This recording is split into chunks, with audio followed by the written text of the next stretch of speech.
Buenas tardes, soy Jimena Castro, psicóloga y psicoterapeuta, y hoy, como ustedes saben, todos los martes estoy aquí a la 1 de la tarde, hora de Perú, acompañándolos y acompañándolas en la reflexión, ¿no? En poder compartir mi punto de vista, mi punto de sentir sobre los casos que ustedes de forma muy amable nos escriben y nos mandan. Y por favor, sigan haciendo, sigan escribiéndonos sobre ustedes en diferentes aspectos en su vida personal, en lo relacionado a las amistades, a la maternidad, los miedos, las angustias, ¿sí? Cuando digo la maternidad, no simplemente estoy diciendo que hablen de sus hijos, también existen muchas mujeres que están preguntándose, sí, pues quiero tener hijos, no quiero tener hijos, quiero seguir sola, quiero seguir con mis mascotas, todo eso, todo aquello que te traiga angustia, miedo, ansiedad, preocupación de tu vida, de la vida de tus parientes, de tus amigos, etcétera.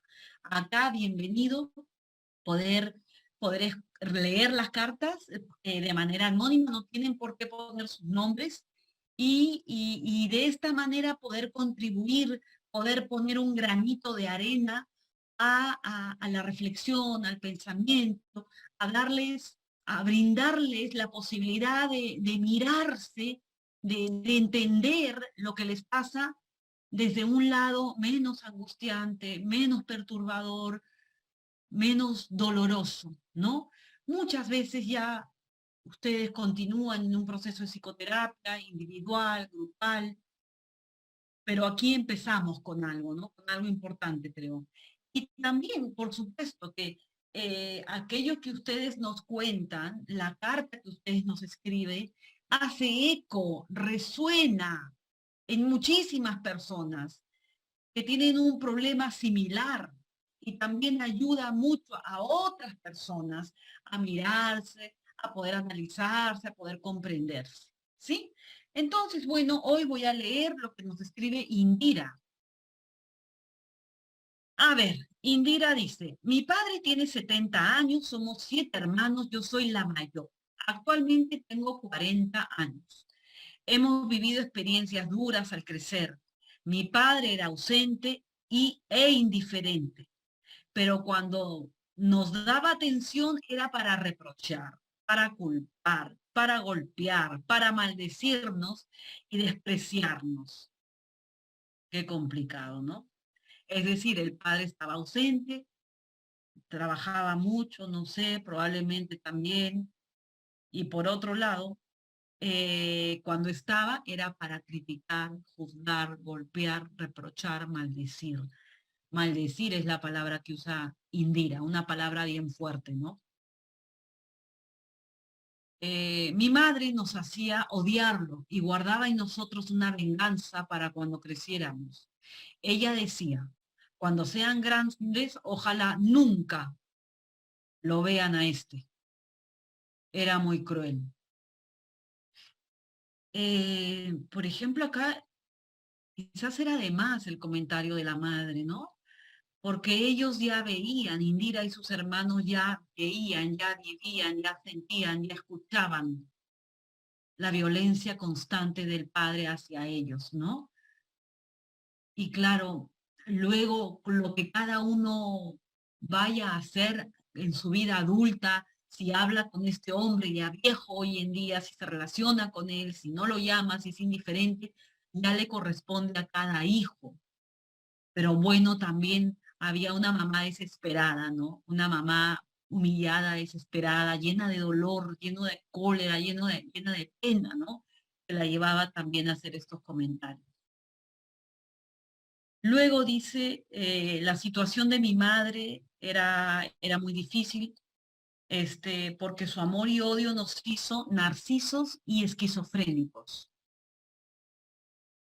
Mi madre murió de cáncer y en los últimos días pidió perdón y me dijo que no pegue a mis hijos, que me cuide. Mi padre siempre quiso todo para él y ahora se quedó solo.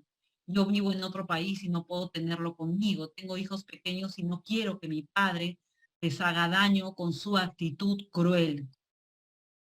¿Qué debo hacer con un padre así, doctora? Gracias por su apoyo, nos, nos cuenta Indira. Mm. Bueno, hay varias cosas que podemos decir, ¿no? A ver, Indira nos habla, como hemos escuchado, de una infancia, de una pubertad, de una adolescencia llena de violencia, ¿no? De violencia expresada por el lado paterno en insultos, en descalificaciones, en reproches, una violencia verbal. Sumado a esto, una violencia física, ¿no? Con golpes, con maltrato físico, ¿no? Por otro lado, una madre desprotegida, una madre sin poder tener la capacidad de, pienso, de quizás buscar ayuda, de quizás defender a sus hijos. Ella también, por su fragilidad, por su orfandad, me imagino, emocional, la pobre mujer tuvo que someterse a esa relación y de alguna manera también perpetuar esta violencia. De alguna manera que ella no lo pensó y nunca lo quiso, de alguna manera fue también cómplice de esta vida, de esta infancia, de esta pubertad aterradora, aterradora, aterradora, ¿no? ¿Qué deja esto? Esto deja, esto desde la infancia y la pubertad y hasta la vida adulta de esta mujer de Indira, que hoy tiene 40 años, ha podido dejar, ¿no? Y yo creo, yo digo ha podido, pero yo me atrevo a decir que ha dejado que, ha dejado miedo, ha dejado el sentimiento de amenaza, de susto, ¿no? Es esta idea de que en qué momento me van a venir a insultar, a maltratar, a reprochar, a descalificar, a maldecir, amenaza, miedo, dolor profundo, soledad profunda, porque en este ambiente familiar, con esta mamá y este padre, te sientes más sola que el hombre. ¿En quién vas a confiar? ¿En quién vas a comentar tus problemas? ¿Vas a hablar? ¿Vas a decir lo que tú sientes?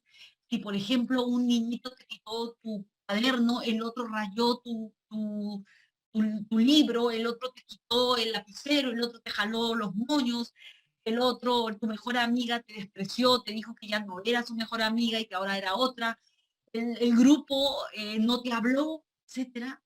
¿A dónde vas a poder tú dialogar, hablar, expresar lo que sientes?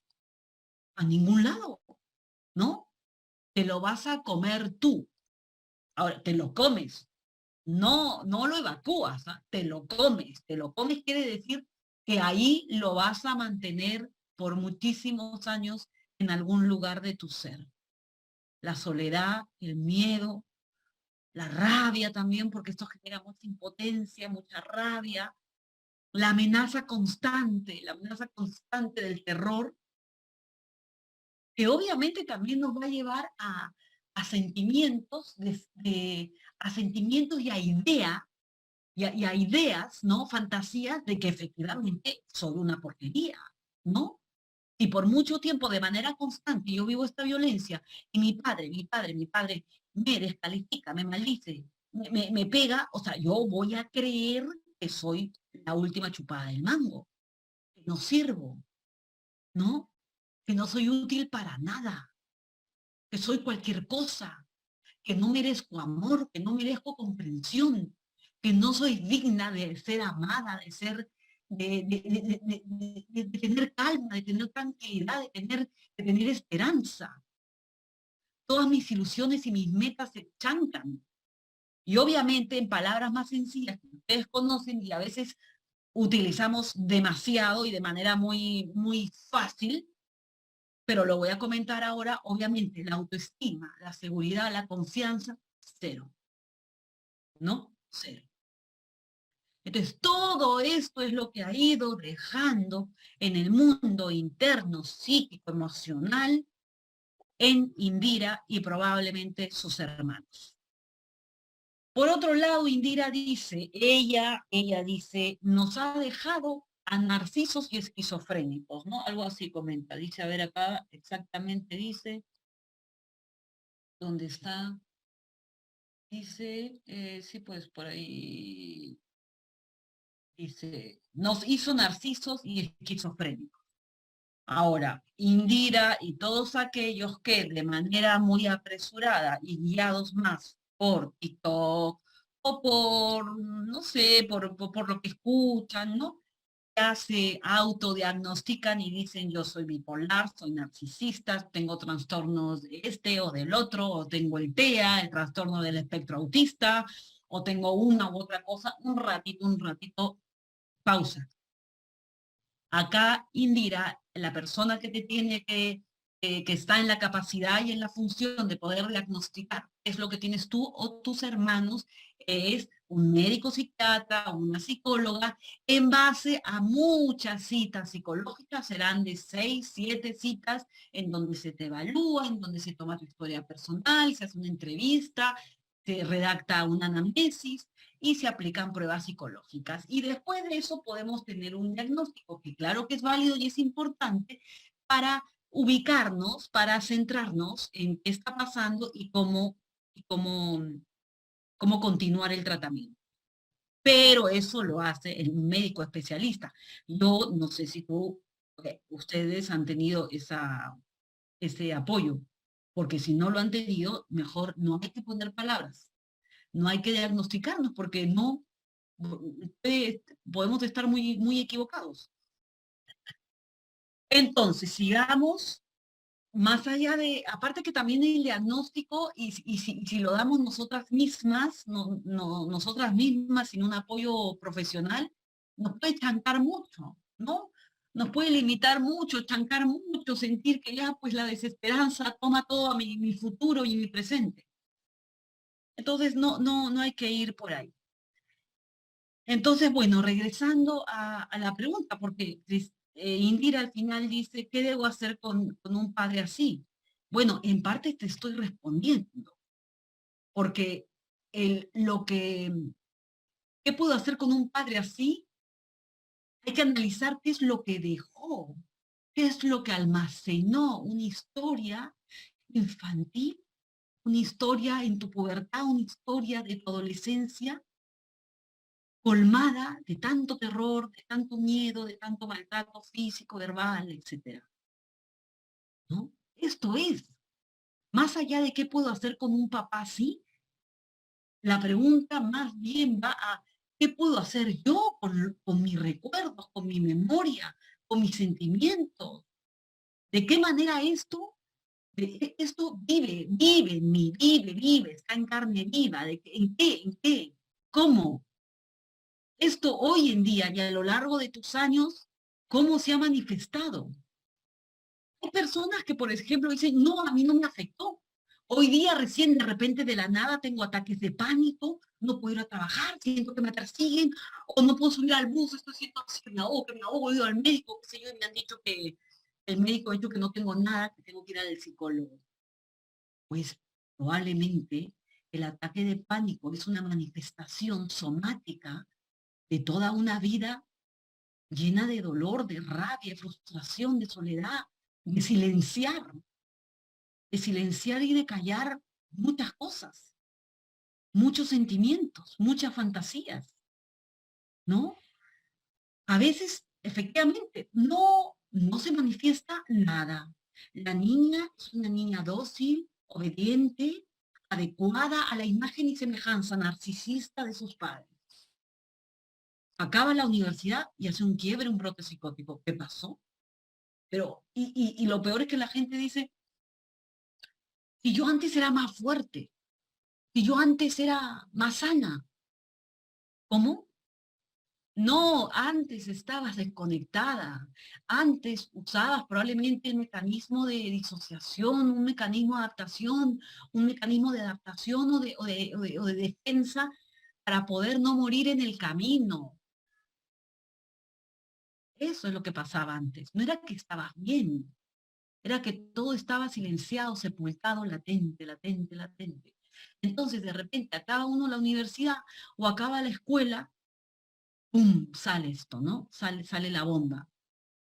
Y yo como psicóloga y en mi función de psicoterapeuta, si tú buscas ayuda Claro, que tienes que buscar ayuda, ayuda médica, psiquiatra, si es necesario, ayuda psicológica y hacer psicoterapia, pues en buena hora que salió la bomba, para poder trabajar en ella y para poder entender y que esto no se repita.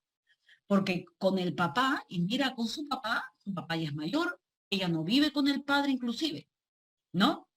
No vive con el papá, ella vive lejos, ¿no? Entonces, con el papá, lo que Indira tiene que hacer es, bueno, creo yo, sugiero, es llamar al papá, hablar con el papá, papito, ¿cómo estás? ¿Qué tal te va? Etcétera. Y es un hombre hecho y derecho, a los 70 años, ya de nada sirve venir a sacar trapitos sucios. ¿Para qué? ¿Qué ganaría uno? ¿Qué ganaría el señor? ¿No? Tú llámalo a tu viejo, habla con él, etcétera. Pero sí, si tienes que hacer mucho, me imagino, con el papá, con tu padre, es tu padre y tu madre, con tu historia en general, que está ahí en tu memoria, en tu inconsciente, en tu cuerpo, en tu ser, ¿no? Que vive. Y cuando uno tiene hijos, es como, muchas veces cuando uno tiene hijos, es como que eso sale más, ¿no? Porque es como que tú vuelves a escenificar otra vez la infancia, otra vez la adolescencia, la pubertad, vuelves inconscientemente a a la familia, a tu propia historia personal. Y si uno no hace un trabajo personal de mirarse, de ordenarse internamente, pues muy probablemente va a tener tendencia a repetir y a volver a sufrir. Eso es lo que pasa, ¿no? A volver a sufrir, a hacer sufrir a otros y la cadena nunca termina. Entonces, eh, por ahí va mi respuesta a Indira, mi respuesta a tu pregunta. ¿Qué puedo hacer con mi papá? Con tu papá lo que puedes hacer es llamarlo, preguntarle cómo está, ¿no? Saludarlo, que tus hijos también tengan una relación con el abuelito, que lo llamen. Tú dices, yo prefiero que mi papá no tenga contacto con mis hijos porque no quiero que sea igual de cruel que lo fue con nosotros. Bueno, a la distancia probablemente quizás no se dé eso, o también, claro, puede pasar de manera telefónica, ¿no? Hacer comentarios un poco desubicados, hirientes, podría ser, habrá que estar por ahí al tanto, ¿no? No como un espía, pero un poco al tanto. Bueno, habrá que ver, tienes que ver. A ver, puede ser que él como abuelo sea mucho más comprensivo, más dócil, más empático. Podría ser, no lo sabemos hasta que esto suceda, ¿no? Y contigo, como te repito, con tu papá, tan solo queda llamarlo. Pero lo que sí hay que trabajar es con el papá de tu memoria, de tus recuerdos, el de tu historia. Ese no ha muerto, ese no ha envejecido probablemente.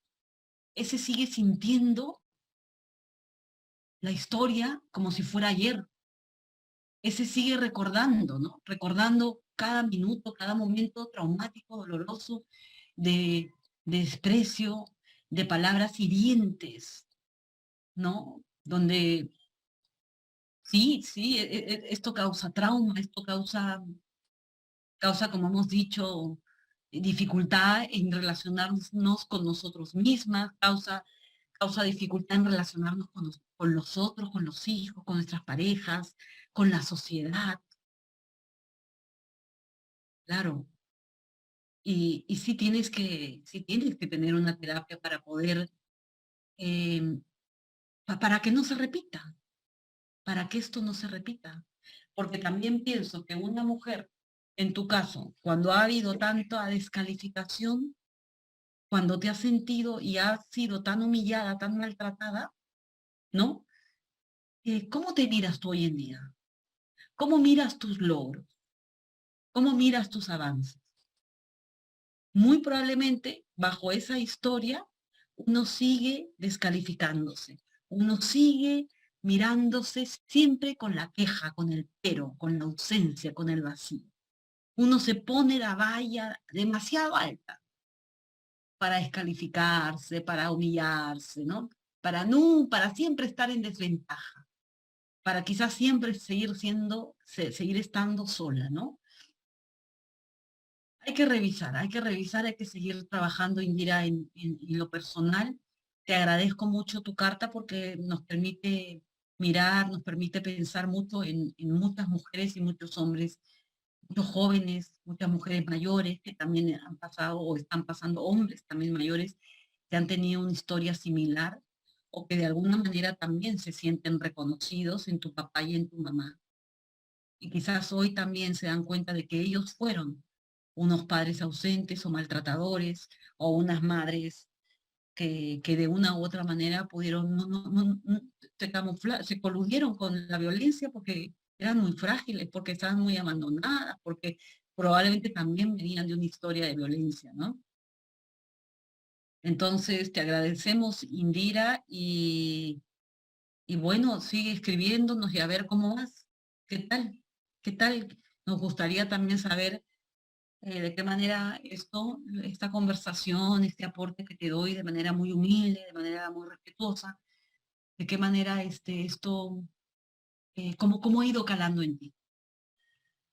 Y bueno, vamos terminando y les quiero recordar que el sábado están nuestras queridas amigas Ivonne Mercado y María Angélica Quijano, ambas consteladoras familiares. Van a estar el primero a las 4 de la tarde vía Zoom en el Facebook de la Clínica de las Emociones. Ahí van a estar ellas. El tema es las lealtades familiares. Qué tremendo tema, qué importante. Las lealtades familiares, eso, ¿no? Muy bien. Y hoy día, martes, a las 6:30 de la tarde, la doctora Carmen González va a estar también con ustedes en un espacio virtual de psicoterapia. Ustedes pueden tener más información, registrarse, inscribirse, llamando a los teléfonos de la Clínica de las Emociones. Y no quiero irme antes de recomendarles, como siempre, yo creo que a mí me gusta mucho recomendarles cosas, recomendarles películas, series, teatro, un buen cine, un buen libro, ¿no? Más allá de también, obviamente, pues tener una actividad física que nos guste, que la podamos hacer de manera constante, que ayuda mucho el ejercicio también a nivelar lo hormonal, a generar hormonas de bienestar, que contribuyen con la salud mental y la salud emocional. El deporte, el ejercicio, el que te guste de manera constante, ¿no? Y por supuesto una buena charla con amigas, con amigos, momentos donde uno conversa, donde uno dialoga, donde hay ese momento íntimo, profundo, por supuesto que es muy válido. Y este librito, a ver, lo voy a poner ahí. Ahí está, ¿no? Este libro se llama La hermana del medio de Fabiola Jablutzel, La hermana del medio. Es un libro, Fabiola, les comento un poco, ¿sí? Porque es una autobiografía, el libro está basado en su experiencia. Fabiola, a los casi 40 y pico años, su madre, en estado de Alzheimer, le dice que ella era adoptada. Obviamente, para Fabiola fue como es esto, ¿qué es? ¿Qué significa? ¿Mi mamá con esta dolencia me estará diciendo la verdad o no? Bueno, ahí empieza el libro. La mamá sin memoria la lleva a ella a escribir la memoria de su vida y a acercarse y hoy día conocer a su familia por parte del lado de papá, a su familia por parte de mamá, ellos que viven en Chile y en Argentina, ¿no? Ella era la hija única y pasó a ser la hija del medio. Ella es una mujer, ella fue una niña adoptada en Chile y ahora es una mujer ya adulta que tiene su propia familia y un montón de hermanos.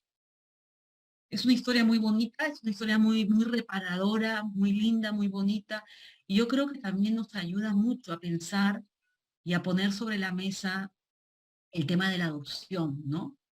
Porque muchos he escuchado, oye, yo no adopto porque me va a venir un niño con problemas, me va a venir un niño raro, porque no sé su historia familiar, no sé de qué genes viene y tal y cual cosa. Oye, como si nosotros fuéramos pues qué cosa, no tuviéramos problemas psicológicos, mentales, psiquiátricos, etcétera, físicos. como que como que los ancestros de nosotros estuvieron limpios de todo. Entonces, en este libro te revela lo bonito que es también crecer en un hogar que no es el tuyo biológico, pero es aquel que te dio cariño, te dio amor, te miró, te dio un espacio, ¿no? En el caso de ella, claro, hay historias que son muy penosas y muy trágicas también de adopción, ¿no? Y por otro lado, también sabemos que en países como Chile, eh, hubo una época de tráfico de niños, ¿no? Como en Argentina también, como lo hubo en Centroamérica también. Aquí en el Perú no hablamos de eso, ¿no? No se dice eso, pero hubieron esterilizaciones forzadas también, ¿no? Entonces, interesante el libro de Fabiola porque nos lleva a pensar sobre la maternidad, la opción de la adopción, el reencuentro con hijos, la relación con sus padres adoptivos y hoy en día el reencuentro con sus hermanos biológicos. Muy bonito. Bueno, ha sido un gusto estar con ustedes y obviamente también hago terapia, cualquier cosa que ustedes quieran encontrarme o tener algunas citas conmigo, encantada. Pueden llamar a la Clínica de las Emociones y ahí les pueden dar mis datos de mi trabajo. Agradezco a Paulina Miralles por estar en la conducción del Zoom y permitir que esto sea real, o más o menos real, un tipo de realidad, la virtual, ¿no? Y agradezco a la Clínica de las Emociones por invitarme a participar en los espacios reflexivos de psicoterapia. Un fuerte abrazo y que tengan un bonito martes.